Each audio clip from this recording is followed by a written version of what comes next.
राधे राधे दोस्तों, हरे कृष्णा। दिवाली, बड़ी वाली दिवाली वाले दिन आपको ये दो काम करने हैं। एक तो ये कि आपको पितरों को तर्पण देना है, मतलब कि बड़ी दिवाली हमेशा अमावस्या वाले दिन आती है। तो अमावस्या जब होती है तो उस टाइम पे आपको बड़े बूढ़ों का होम करना होता है। तो आप ये सबसे बड़ी अमावस्या कहलाती है, इसलिए इस अमावस्या को है ना आप ज़रूर निकालें, बड़े बूढ़ों का याद जरूर करें, उनका तर्पण जरूर करें। इसके अलावा आपको दूसरा काम जो करना है वो है हनुमान जी की विशेष पूजा। बड़ी दिवाली वाले दिन हनुमान जी की विशेष पूजा की जाती है। इसके दो कारण हैं। एक तो ये कि कहा जाता है कि हनुमान जी जो है वो दिवाली वाले दिन व्रत रखते हैं, तो उनका व्रत खुलवाना जरूरी होता है। और ये व्रत जो होता है वो रोट से खुलवाया जाता है। रोट क्या होती है? रोट होती है कि आप आटे का चूरमा बनाना होता है और उसके अंदर आप है ना देसी घी के लड्डू मिला करके, दोनों को मतलब कि चूरमे के अंदर लड्डू को मिला करके और उसका भोग लगाना होता है। और कहीं पर ऐसा होता है कि ना जो आटा होता है उसके अंदर गुड़ मिला करके और फिर उनको तल लिया जाता है और फिर उसका चूरमे के लड्डू बना करके भोग लगाया जाता है। तो ये ऐसे करके आपको उनका व्रत जो है खुलवाना होता है। और साथ ही दूसरा कारण ये है कि आप ये तो दूसरा कारण तो सभी जानते हैं कि जब राम जी को वनवास हुआ था, उसके बाद में सीता हरण हुआ था। तो सीता हरण के बाद में जितनी भी रामचंद्र जी के है ना रास्ते के है ना पत्थर थे, रास्ते के जितने भी विघ्न थे, सारे के सारे हनुमान जी ने ही संकट मोचन उनका नाम भी है। तो रामचंद्र जी ने इसलिए उनको ये आशीर्वाद दिया हुआ है कि दिवाली वाले दिन उनसे पहले, मतलब राम जी, दिवाली किस लिए मनाई जाती है? राम जी के आने के उपलक्ष्य में ही तो मनाई जाती है ना।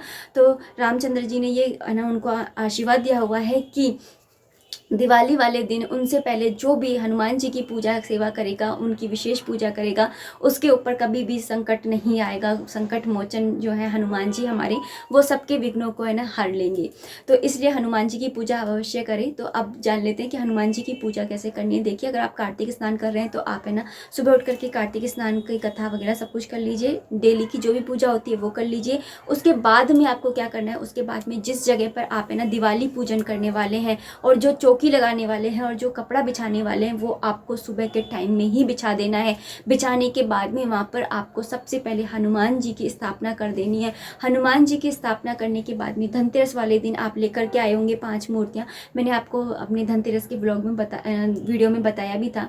तो वहाँ मैंने तो 5 मूर्तियाँ लेकर के आए होंगे, और नहीं लेकर के आए तो आप हनुमान जी की मूर्ति सुबह सुबह जा करके लेकर के आइए।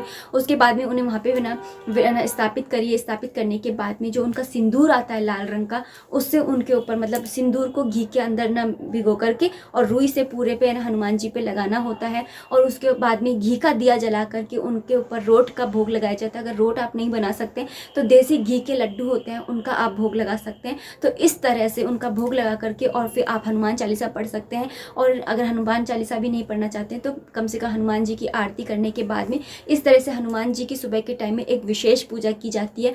तो पूरे साल भर हनुमान जी की कृपा दृष्टि बनी रहती है आपके घर के ऊपर। आपके ऊपर कभी भी कोई भी संकट नहीं आता है।